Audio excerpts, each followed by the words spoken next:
السلام عليكم ورحمه الله وبركاته. اهلا بيكم في قناه مطبخ مستر شيف في حلقه جديده ويوم جديد. لو انت اول مره تشوفي القناه ما تنسيش تشتركي في القناه، ويا ريت نهتم باللايك ده عشان بننشر فيديوهات. وكل سنه وانتم طيبين. النهارده اول يوم رمضان، والنهارده اول فطار لينا، يا رب يعود علينا كده باليمن والبركات. النهارده طبعا اول حاجه طبعا نصحى نعملها المشروبات عشان تلحق ان هي تتبل. انا النهارده هنعمل كده قمر الدين.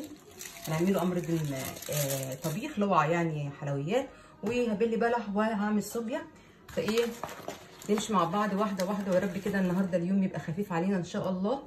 انا بحب البلح ده اسهل يعني يتناشف، يعني بصوا بصوا يا جماعه من غير سكينه من غير اي حاجه، ده جميل جدا.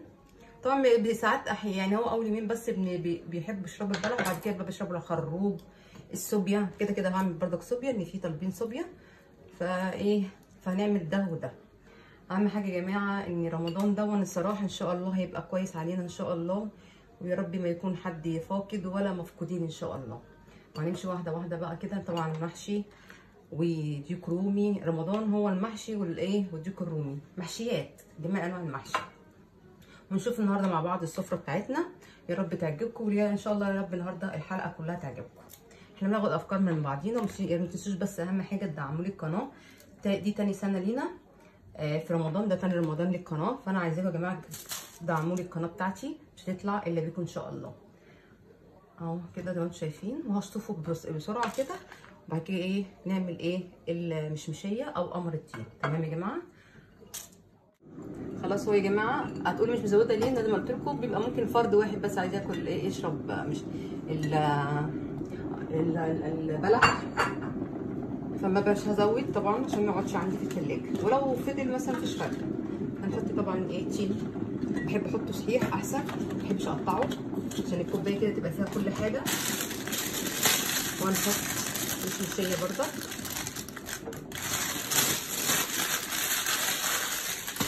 هنحط زبيب،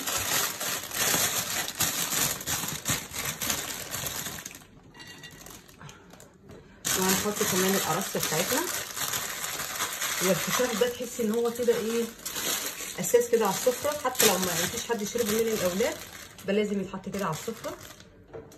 ليه؟ اصل ابني يعني لازم يخروه، وواحد يحب الصوبيا، فكل واحد ليه حاجه، بس لازم ده برضك ده اول يوم لازم يكون موجود عندي هو المشمشيه. وهنحط كمان حته قمر الدين بقى كده. تمام.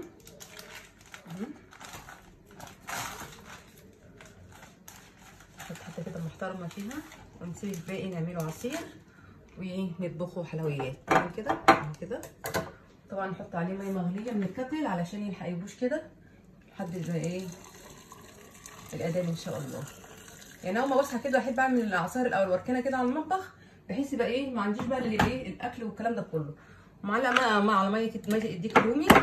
او كده خلصنا من البلح كده يا جماعه. خلصنا خلاص من الخشاف. نبلي بقى انا كده هعملها كلها، يعني هفكها كلها كده اهو جزء عصير وجزء نعمله اطباق حلويات.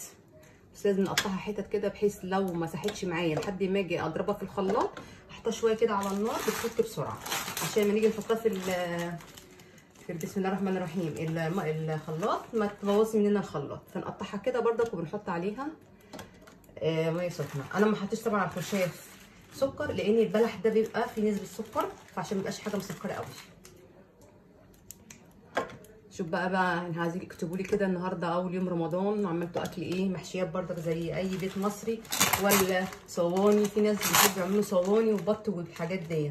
انا من سنين، من ساعه ما اتجوزت يا جماعه وانا لازم المحشيات، انواع المحشيات كلها، فلفل كرنب، ورق عنب، ملوخيه، ديك رومي، يعني ده اساس.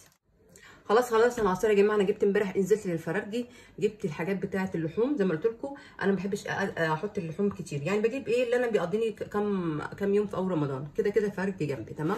نزلت جبت الديك الرومي، رحت مدبلاه من امبارح من قبل السحور، وانا مدبلاه زي ما انتم شايفينه كده. دبلته وغسلته كويس. هروح بقى نحطه في السلق بتاعه ونظبطه. يعني بص بسم الله ما شاء الله، حاجه كده تحفه. بحب انا وزن صغير عشان بيبقى لحمه طري ومش ناشف. ماشي يا جماعه. احطه بقى على البوتاجاز عشان يلحق يستوي. اهو يا جماعه ميه الديك الرومي غليانه. اي بصي او يعني اول حاجه اي لحوم او اي دواجن بالذات لازم نحط ورق لورا وحبهان وواحده قرفه صحيحه وبهارات وفلفل اسمر. ما نحطش ملح خالص عشان الحاجه ايه تلحق تستوي بسرعه. الملح ده بحطه في اخر تكه خالص. بسم الله الرحمن الرحيم. في اللحوم بسم الله ما شاء الله، شايفين يا جماعه حاجه تحفه كده. سيبه بقى كده مع نفسه، نحط له شويه ميه تاني ويستوي مع نفسه. وبعد كده نشوفه بعد ما يستوي. بصوا يا جماعه بقى ايه، هنعمل شويه الملوخيه بتاعتنا اهي الشوربه اللي انتم شايفين اهي. نحط بقى ايه الملوخيه. انا بحب استعمل ايه ده وبسمه كده. طبعا الملوخيه يعني الكيس دوت ما نحطلهوش اقل طبعا من كوبايتين ميه صغيره مش كتير، او شوربه يعني ممكن ميه وعليها واحدتين مرقه دجاج او شوربه، يعني اللي انتوا حابينه تحطوه. تمام. متحطش اكتر من كده عشان ما تبقاش صيصه وتبقى ايه راقده في عقر الحله. اهم حاجه التقليب بتاعها يكون باستمرار كده. نحط عليها بقى كده خالص ونقلب بقى. بصوا بقى يا جماعه اهو عندنا المحشي اللي ورا قصدي الكرنب، طبعا ده كان خارج التصوير. وهنا عندنا اهوت الورق العنب. بصوا انتوا شايفين يعني في حاجات خليتها بره التصوير علشان خاطر ما نطولش في الفيديو، ناخد بس افكارنا من بعضينا. مش شايفين كده. اهم حاجه نقلب كده كويس والميه ما تبقى الشوربه ما تبقاش كتير على شويه الملوخيه اللي احنا بنعملها. لو اللي هي الملوخيه الفريش بتاعتنا طبعا احنا برضك عارفين. زي شايفين اهم حاجه التقليب ايه باستمرار عشان ما تسقطش مننا، عشان تفك من بعضها كده خلصنا الملوخيه. هنعمل بقى الطشه بتاعتها كده. عندنا كل حاجه بقى ايه كده جاهزه كده على السوا. زي شايفين كده اول يوم رمضان بتحس اليوم كله بيطير حتى لو الواحد صحى بدري. يلا كل سنه وانتم طيبين، يا رب يعدي علينا اليوم بخير ان شاء الله. معلقتين بقى وكزبره ومعلقه سمنه او معلقه زبده. انا مستخدمه سمنه زي شايفين كده. اهم حاجه الصينيه بس ما تحرقش مننا وفي نفس الوقت ايه تتحمر كويس قوي عشان تيجي تعمل كده بالملوخيه بتاعتنا. بس طبعا ما نسوعناهاش طبعا، ده اهم حاجه.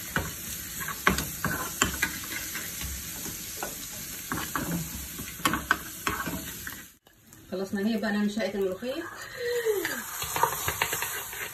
معرفش ايه الفرق في حوار الشقه بس ايه حلوه شغاله. بتضحك على ايه؟ نكتمها بقى علشان خاطر ايه الريحه بتاعتها تفضل فيها كده. ده ايه نشوف بقى الديك الرومي بتاعنا. طلعنا اهو الديك الرومي بتاعنا اهوت خلاص. نحمره بقى ايه تتبيله بقى اي طيور التتبيله دي زي ما انتم شايفين اهو الديك الرومي اهو. تمام. كش معرفش اي حاجه كده بالكش. انا بقى بص التتبيله دي لاي طيور. هنحط ايه شويه حطيت معلقه سمنه وحطيت اهو فلفل اسمر عشان ندبله كده يبقى احمر. وهنحط رشه طبعا ملح عشان يبقى كده مملح وحلو من على الوش. تمام. بيبقى خلي كده الديك الرومي محمر كده. وهنحط كمان شويه مستردة. التتبيله دي جميله يا جماعه لاي طيور. وهنحط كمان باربيكيا بس معجون مش باربيكيا بودر اهو زي ما شايفين كده. ده بيدي بقى طعم بقى وريحه بقى ما اقولكوش. معلقه صغيره من الصلصه معجون الصلصه اهو بس كده. حاجه سهله وبسيطه قوي. نقلب بقى ايه الخليط اللي احنا عملناه ده كده اهو زي ما انتم شايفين. اهم حاجه السمنه على ايه مش زبده، سمنه علشان خاطر يتحمر كويس معانا في الفرن. شايفين. نركن بقى الحاجات دي كده على جنب. نجيب الاستاذ ديك رومي فندي ده وندهن بقى ايه بسم الله الرحمن الرحيم. ندهنه دهنه كويسه بقى. اهم حاجه ندهن كده اهوت زي ما انتم شايفين الجلد بتاعه عشان يبقى محمر ومتحمر كويس من ورا ومن تحت كده. بسم الله الرحمن الرحيم.